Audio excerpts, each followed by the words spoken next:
Welcome to Tolar. My name is Madison Cotton, and I observed a 4th grade reading class with Mrs. Kelly Camacho.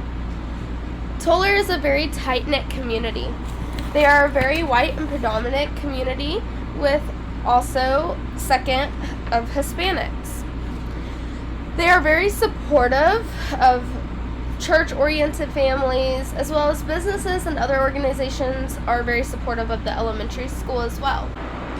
The elementary school there has 347 students, with, again, predominantly white students, but second of Hispanics as well. There is a lot about the characteristics of students at Tolar Elementary. In my class specifically with the 4th graders, there is a male to female ratio of 11 to 4. Again, this class is predominantly white, but there are 2 Hispanics and one of an unknown ethnicity that the teachers can't quite wrap their finger around.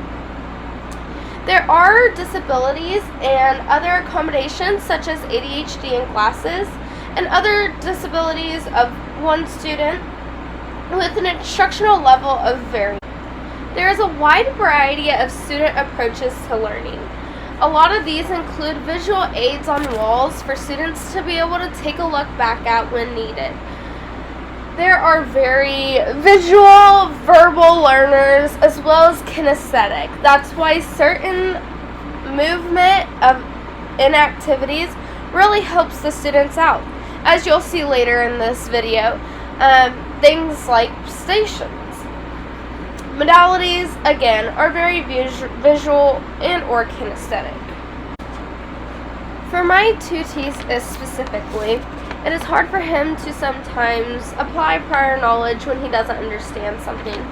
So, in the beginning, like you see, there are worksheets that I have made to help him with his instructional knowledge towards some of his academia. There were also oral admin experiences and so on, as well as the interactive notebooks like you see here. This is another great way for students to go back and look at what they've learned previously using their prior knowledge to help them with their new units and so on. There are a lot of approaches that I have seen at Tolar for the implication of instructional planning and assessment. Some of these include the stations like that are on the screen. This helps especially kinesthetic learners with movement, getting around and still learning while being active. Also, there are books which are very interactive as well, as far as writing, using inferences, and so on. And then once they're done, there is again more assessments by collaborative discussion and acting as if they're writing a blog post. And again, the interactive notebooks is another way to assess and another instructional strategy. Thank you so much for coming on my Tolar adventure with me, and thank you to Tarleton for this wonderful experience.